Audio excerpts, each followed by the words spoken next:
Allah wabarakatuh.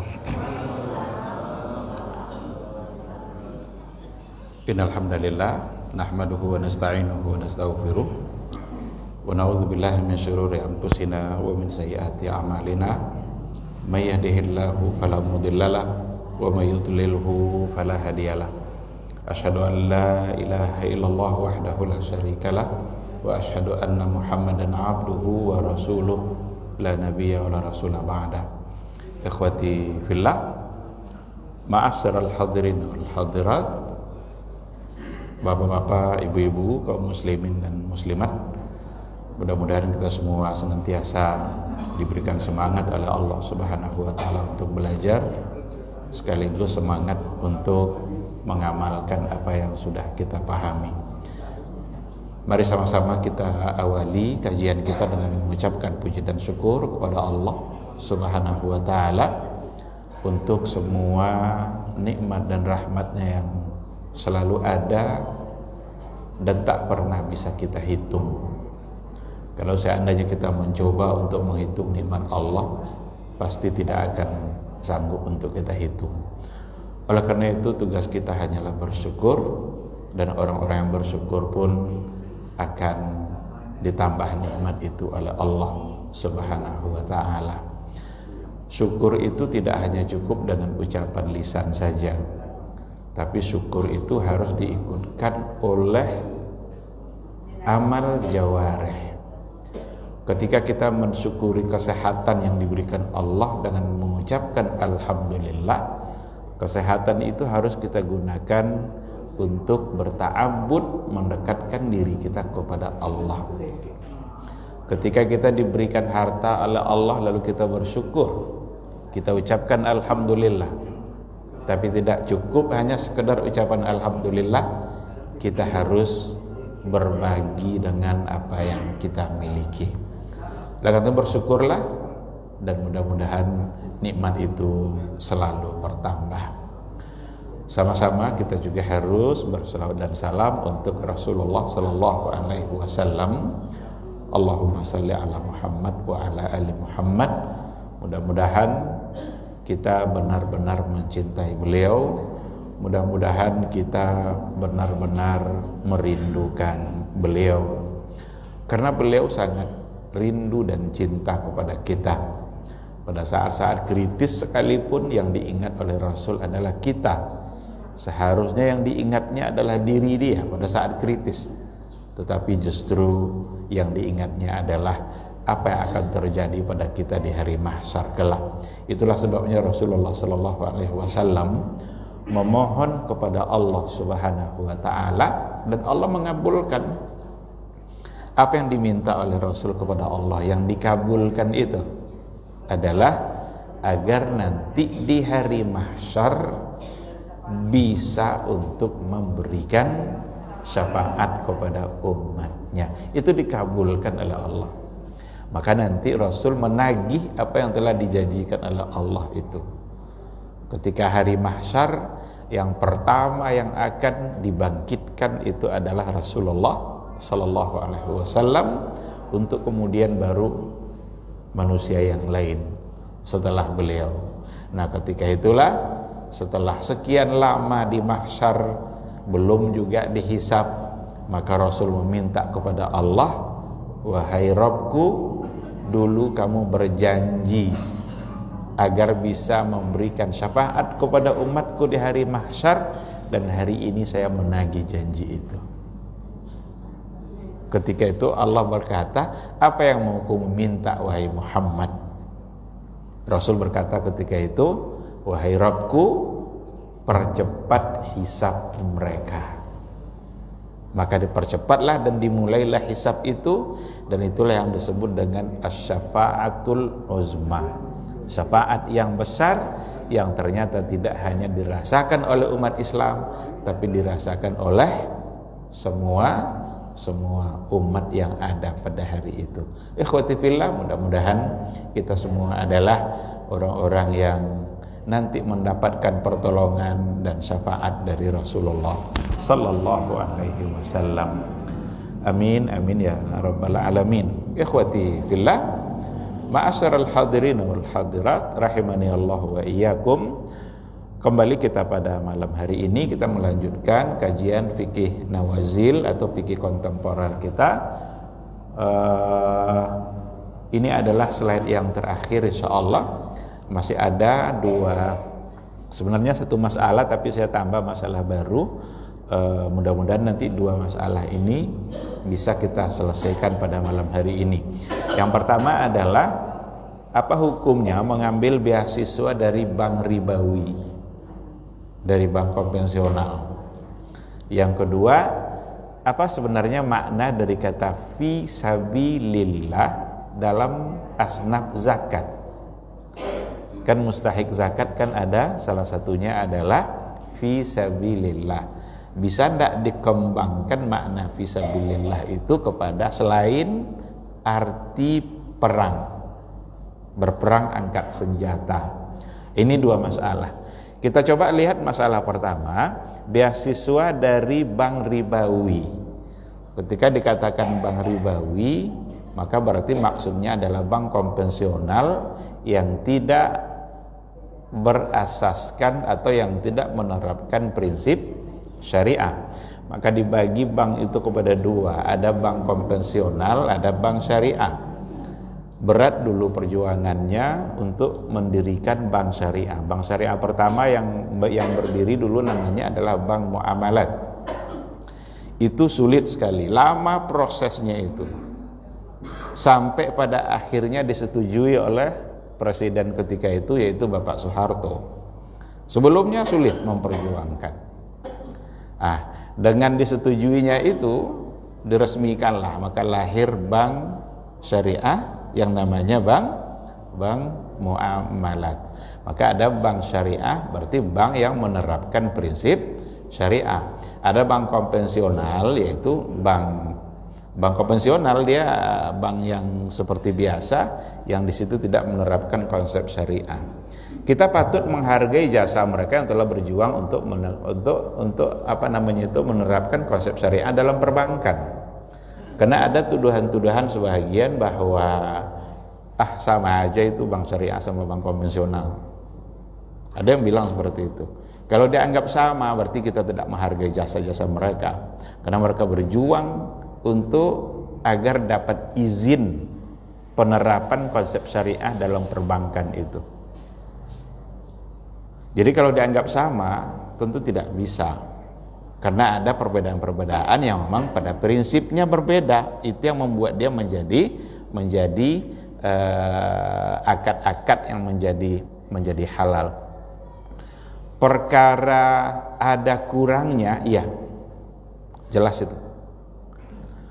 Perkara pada bank syariah masih perlu perbaikan, iya, karena dia belum 100% syariah. Bahkan ada yang mengatakan begini, paling bedanya cuma bismillahirrahmanirrahim di akad, di kertas. Kan kalau bank syariah ada awalnya bismillahirrahmanirrahim. Kalau yang konvensional barangkali tidak ada. Ada yang bilang bedanya cuma pada kata bismillahirrahmanirrahim. Kalau kita bawa kepada sembelihan, kalau kita nyembelih ayam, beda enggak hukumnya yang baca bismillah dan yang enggak baca bismillah? Beda kan? Berarti kertas tuh beda juga tuh. Antara yang ada dimulai dengan bismillahirrahmanirrahim dengan yang tidak. Jadi jangan dianggap remeh nanti adanya kata bismillah pada lembaran akad, seandainya itu yang membedakan. Seandainya itu saja yang membedakan, itu sudah membuat dia tetap tidak sama. Oleh karena itu, yang kurang sama-sama diperbaiki. Silahkanlah para ahli ekonomi syariah itu berikan masukan-masukan. Kalau memang ada kurangnya pada bank syariah, bank syariah belum 100% syariah, begini kalau mau usulkan. Kita juga sudah punya Dewan Syariah Nasional. Apa yang dipatuakan oleh Dewan Syariah Nasional dalam perbankan itu bagaikan kitab sucinya. Jadi di MUI itu kan ada Dewan Syariah Nasional, itu fokus untuk persoalan ekonomi. Tapi ada lembaga fatwa. Lembaga fatwa itu nanti untuk permasalahan keseharian yang dialami oleh masyarakat. Jadi beda antara komisi fatwanya dengan Dewan Syariah Nasional. Kalau sudah bagian Dewan Syariah Nasional, maka ia akan berbicara persoalan ekonomi, perbankan syariah yang mereka berikan fatwa-fatwa akad untuk dipedomani di dalam melayani masyarakat, khususnya yang berkaitan dengan harta. Itulah sebabnya di bank syariah tidak boleh menggunakan istilah pinjam. Nggak boleh menggunakan istilah pinjam, karena kalau istilah pinjam lalu dibayar lebih, pasti riba.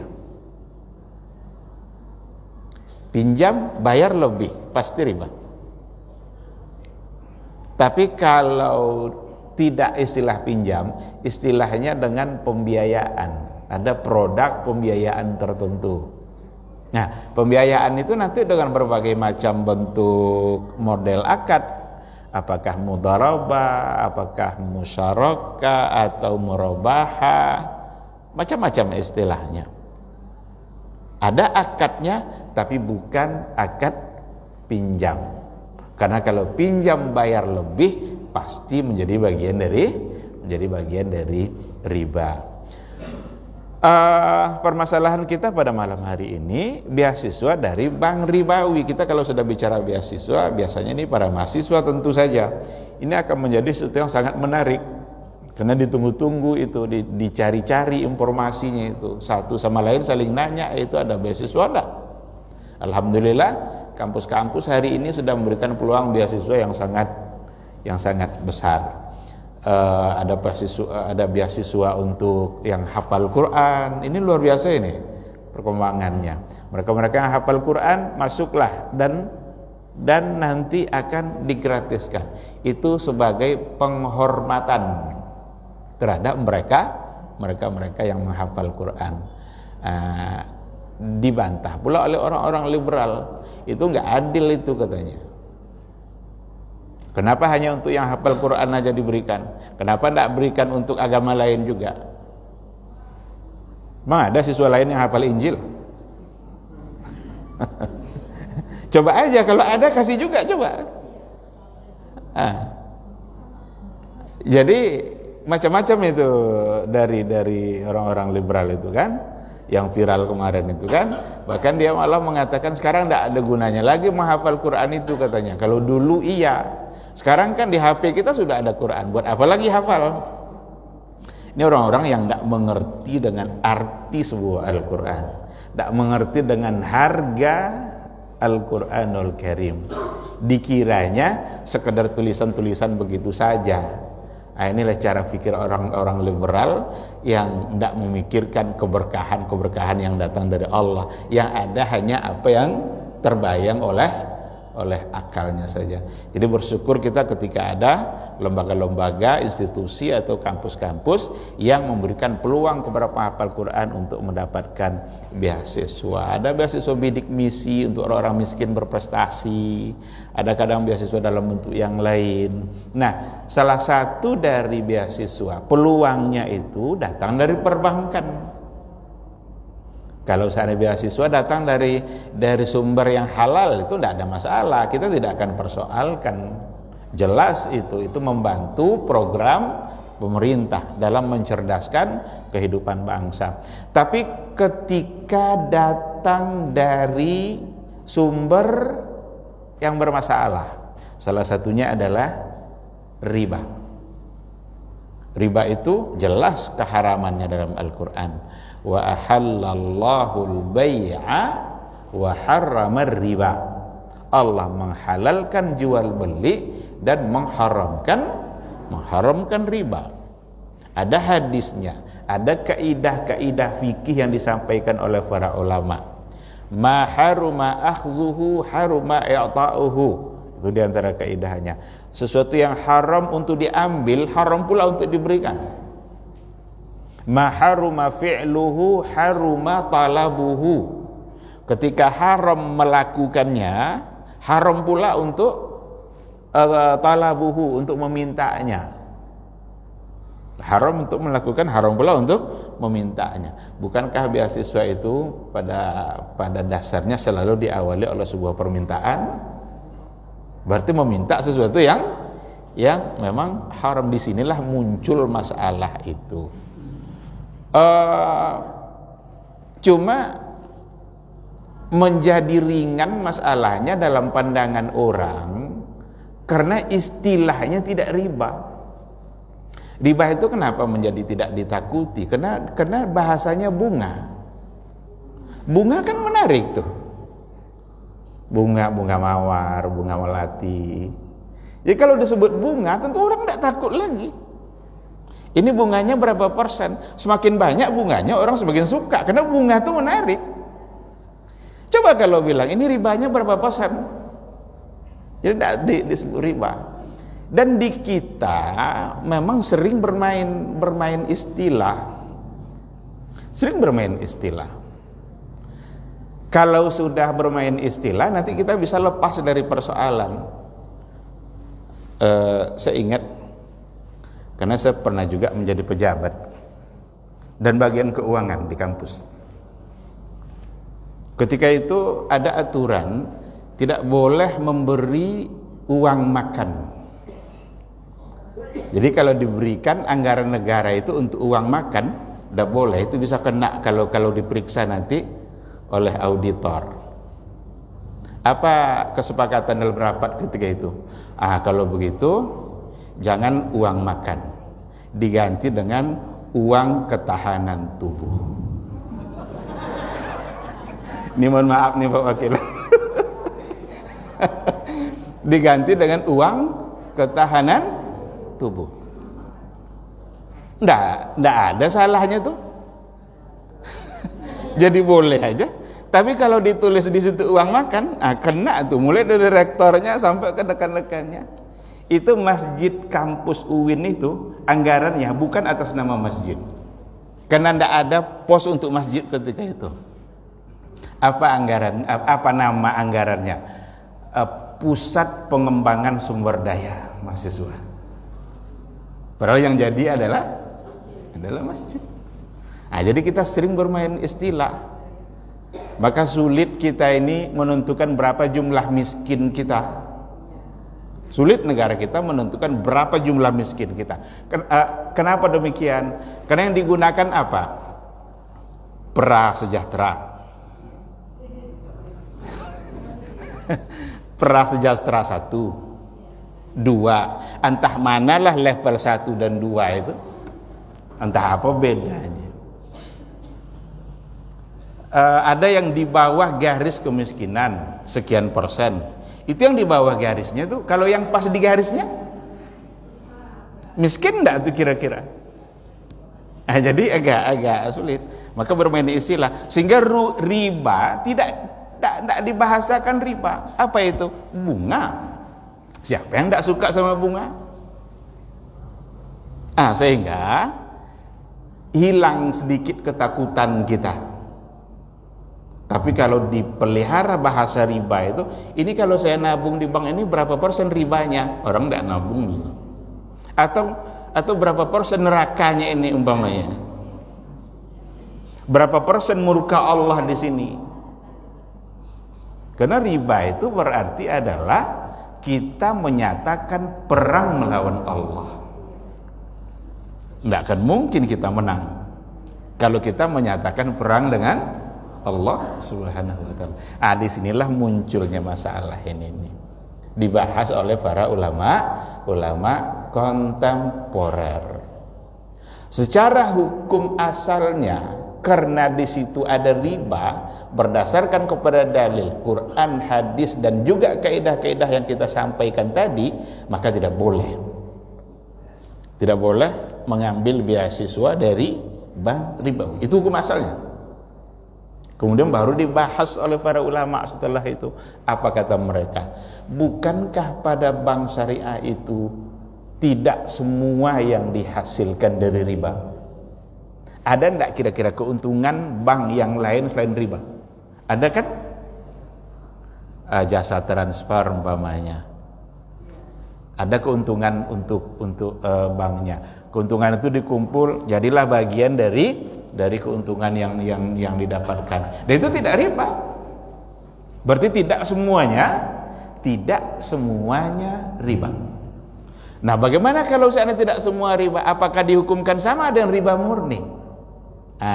Di sini Imam Suyuti mengatakan kalau seandainya ada harta yang bercampur antara yang haram dengan yang halal, maka disebutlah ya sebagai harta subuhat, karena ada halalnya dan ada haramnya. Bagaimana hukum mengambilnya?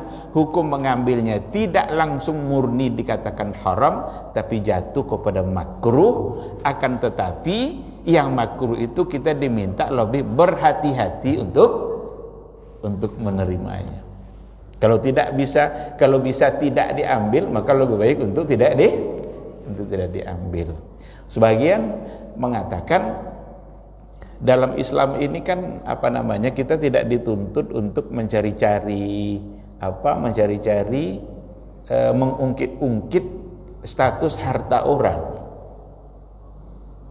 Sekarang umpamanya kalau seandainya ada orang yang memberikan infak atau sedekah ke masjid, perlu enggak kita tanya orang yang berinfak tadi itu, ini hartanya riba enggak, Pak?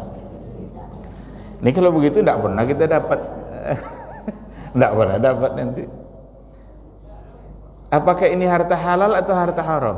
Enggak mungkin kita tanya, dan enggak boleh memang mengungkit-ungkit itu.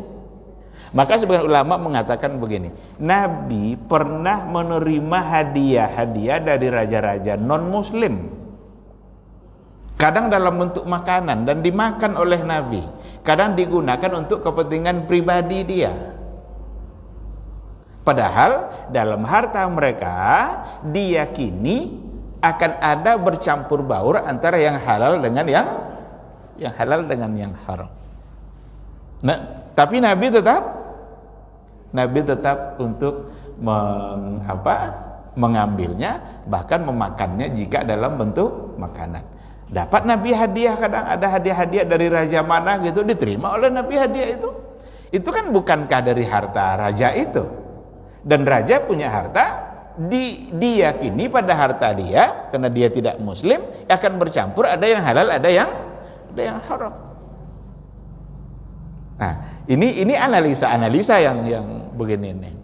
Oleh karena itu, kalau kembali kepada apa yang dikatakan oleh Imam Suyuti tadi, kalau seandainya memang dia menjadi syubhat, maka ia menjadi makruh. Lebih baik untuk tidak diambil.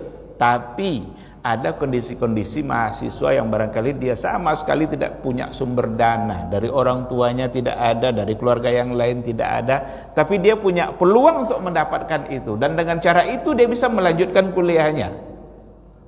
Nah, ulama-ulama kontemporer itu dapat membolehkannya. Tapi yang murni dari ribanya, maka sepakat untuk mengatakan haram.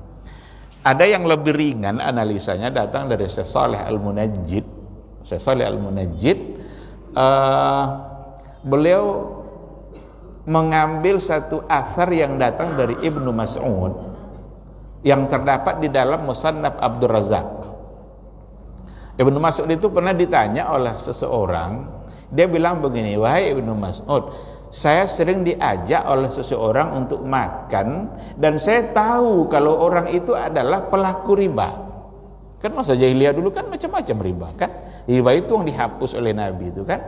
Tapi setelah dihapus, apakah tetap ada orang yang melakukannya? Tetap kan? Dia nanya sama Ibnu Mas'ud, dia hartanya saya yakin itu dari hal-hal yang tidak baik lah gitu, seperti riba, dan dia ajak saya makan. Apa kata Ibnu Mas'ud? Untuk kamu enaknya, untuk dia dosanya. Untuk kamu enaknya, untuk dia dosanya. Itu jawaban Ibnu Mas'ud dalam asar itu. Shalih Al-Munajjid melalui asar tadi dia punya pandangan, tetapi itu dibantah pendapat itu. Katanya kita tidak punya tanggung jawab apa-apa terhadap harta orang lain, halalkah haramkah, kalau dikasih ke kita itu tetap halal. Bahkan menurut dia, seorang ayah ketika memberikan harta haram kepada anaknya boleh saja untuk memakannya. Itu dalam pandangan dia berdasarkan asar tadi. Tapi kan ada dibantah oleh ulama yang lain karena harta badan yang tumbuh dari harta yang haram, pannaru aula bihi, maka neraka lebih pantas untuk dia. Bukankah itu salah satu gambaran bahwa seorang ayah tidak boleh memberikan uang haram kepada anaknya? Dari segi dosanya mungkin, karena yang berbuat adalah ayahnya. Tapi apakah ia bebas aja anak ini istrinya untuk menerima walaupun haram tanpa mempertanyakan sama sekali? Tentu tidak. Tapi beliau punya istihad seperti itu. Nah, oleh karena itu yang lebih kuat dalam persoalan ini adalah apa yang dikatakan oleh jumhur ulama, lebih baik berhati-hati. Kalau bisa tolak jika punya dana yang lain, tapi dalam kondisi di mana ia memang membutuhkan dan tidak punya anggaran yang lain selain itu, untuk hal-hal yang subuhat hukumnya makruh dan kondisi tertentu boleh untuk diambil. Tapi jika itu semata-mata dari riba, maka jangan diambil. Adapun asar yang datang dari Ibnu Mas'ud itu hanyalah seandainya itu sahih, itu adalah larangan bagi kita untuk mengungkit harta orang lain. Artinya itu urusan dia, memang kita diajaknya makan ya makan. Sekarang begini, kalau ada koruptor ulum ngundang kita pesta anaknya, boleh enggak datang? Uang korupsi halal enggak? Enggak halal kan? Nah, sekarang tahu kita bahwa si fulan itu korupsi aja kerjanya, ada berapa miliar habis oleh dia uang negara nih. Diundangnya kita pesta anaknya, boleh enggak kita datang? Ikutkah kita menanggung dosanya? Ya enggak, itu dosa dia. Karena seperti yang tadi itu, kalau dibawa kepada analisa yang di tengah-tengah tadi itu, bukankah dia punya harta selain daripada itu. Nah, kita niatkan saja bahwa kita mengambil sisi yang halalnya. Begitu penjabarannya yang disampaikan oleh para ulama kontemporer, diantaranya dalam kitab Al-Mawsu'ah Al-Muyassarah li Qadaya wal Masail Al-Mu'asirah. Jadi ada Mawsu'ah Muyassarah tentang masalah-masalah kontemporer. Itu ada bukunya. Itu yang pertama. Yang kedua, kita coba melihat makna dari kata fisabilillah. Fisabilillah. Karena ada ayat kan, itu berkaitan dengan asnaf mustahik zakat. Innamas sadaqatu lil fuqara'i wal masakin wal mu'allafati qulubuhum wal 'amilina 'alaiha wa fir riqabi. Nanti ada wa fi sabilillah wal gharimina wa fi sabil wa ibn sabil wa fi sabilillah. Jadi ada fi sabilillah. 8 yang berhak untuk menerima zakat. Selain yang 8 ini tidak berhak menerima. Itu zakat. Adapun nanti infak, sedekah, wakaf, hibah. Karena Islam itu punya instrumen ekonomi yang luar biasa. Ada yang wajib, ada yang sifatnya sukarela. Yang wajib adalah zakat. Yang sukarela itu selain zakat. Untuk zakat ada fokus mustahiknya, nggak boleh keluar dari itu. Yang salah satunya adalah fisabilillah.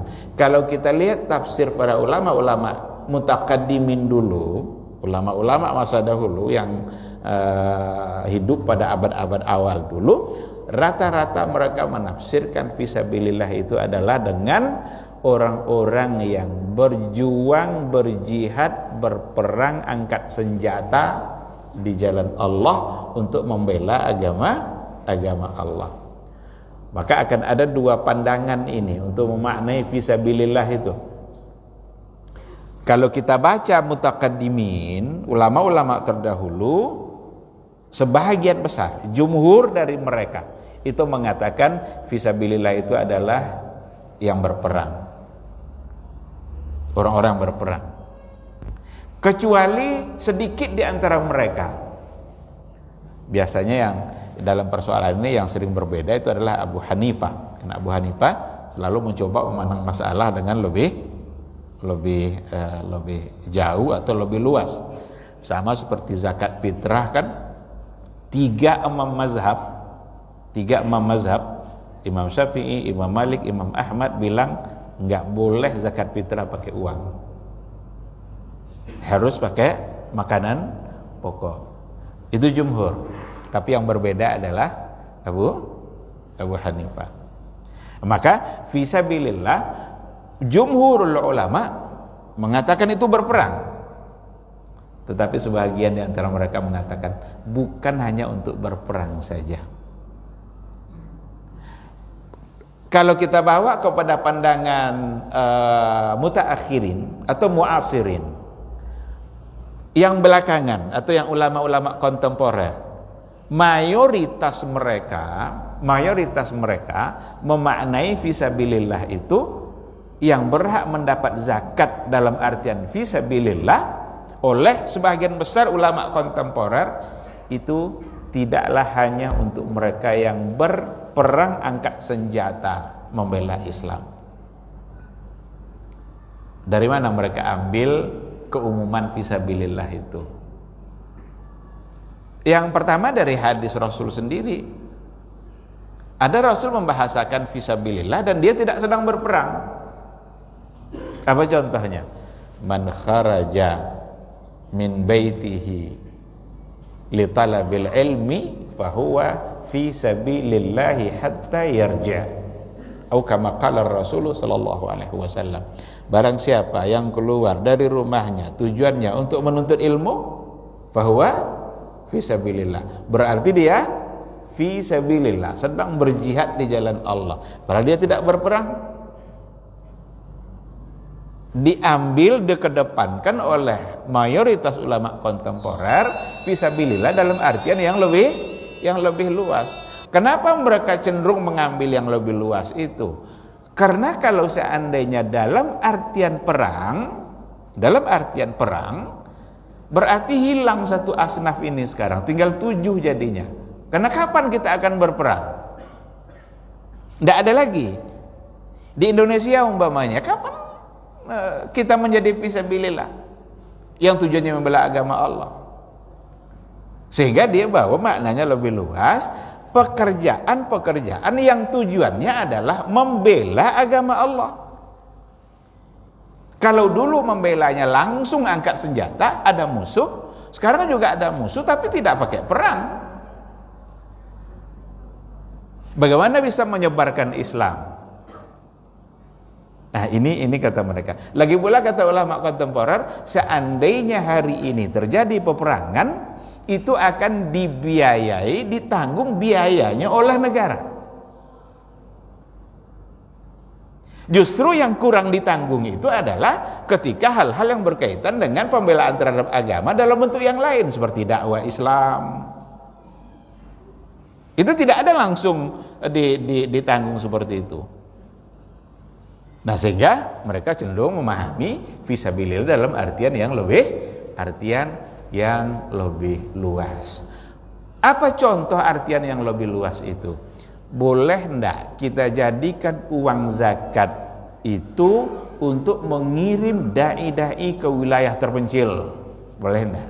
Bukankah itu membela agama Allah?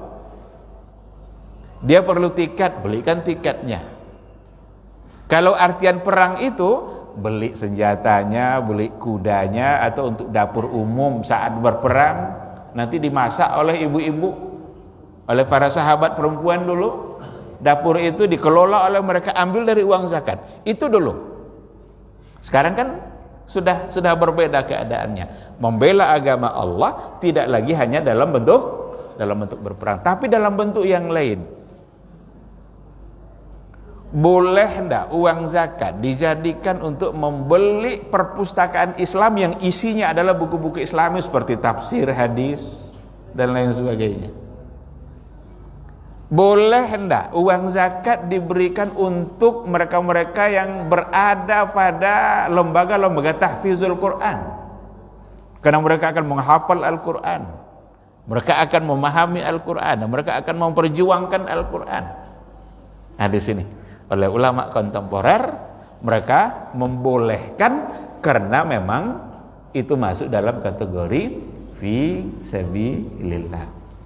Tapi bagaimanapun perbedaan pandangan ini akan selalu menghiasi dua hal tadi, akan selalu berada itu dalam satu masalah tadi. Sulit untuk ditemukan satu kata sepakat. Seandainya ada orang yang ingin mempertahankan fisabilillah dalam artian berperang, ya berarti dia mengambil pendapat para mutakaddimin. Tapi ketika diperluas maknanya, berjuang membela agama Allah dalam artian selain perang, dipakai uang zakat untuk itu. Seperti contoh yang tadi itu. Boleh tidak uang zakat digunakan untuk mendirikan lembaga-lembaga dakwah? Karena mu'allaf nanti juga akan bisa berkembang itu. Kalau mu'allaf itu biasa langsung pada orangnya. Sekarang boleh tidak uang zakat untuk mengelola mu'allaf center umpamanya? Mu'allaf center kan ini lembaga yang memang membina para mu'allaf. Boleh tidak diambil nanti dari uang zakat? Bukankah ada di antara asnaf wal mu'allafati qulubuhum, mereka yang mu'allaf? Begitu. Jadi dalam kajian kontemporer nampaknya memang selalu ada hal-hal yang berkembang yang harus disikapi. Cuma untuk sampai pada tingkat sepakat, ini memang untuk masalah kontemporer sedikit agak sulit untuk sampai ke titik itu. Akan selalu ada nanti argumentasi atau perbedaan-perbedaan pandangan, dan itu wajar. Itu menunjukkan kecerdasan para ulama dan semangat mereka untuk bertahan di atas Al-Quran dan Sunnah. Karena waktu kita habis terbatas, barangkali sampai di sini kajian kita. Ini adalah slide yang terakhir yang berkaitan dengan fikih nawazil. Kemarin ada usulan, tapi nanti saya mohon diperkuat kembali usulan itu. Ada yang mau pindahkan kepada kajian maqasidus syariah dan lain sebagainya. Nah, coba nanti saya ingin kepastian itu. Kalau memang itu disepakati, berarti setelah ini kita tidak lagi membicarakan fikih kontemporer, tapi pindah kepada maqasidus syariah yang sesungguhnya juga konsep maqasidus syariah itu adalah sebuah metode yang akan menyelesaikan banyak masalah dalam kehidupan kekinian kita. Tidak akan lepas dari maqasid syariah. Terima kasih. Mohon maaf atas segala kekurangan. Mudah-mudahan dapat dipahami dan semoga ini menjadi ilmu bagi kita. Mudah-mudahan majelis ini menjadi ibadah bagi kita bersama yang bisa menambah panjangnya catatan amal soleh kita, sehingga timbangannya di akhirat kelak menjadi berat. Amin amin ya rabbal alamin. Subhanakallahumma wa bihamdika asyhadu an la ilaha illa anta astaghfiruka wa atubu ilaik. Wassalamualaikum warahmatullahi wabarakatuh.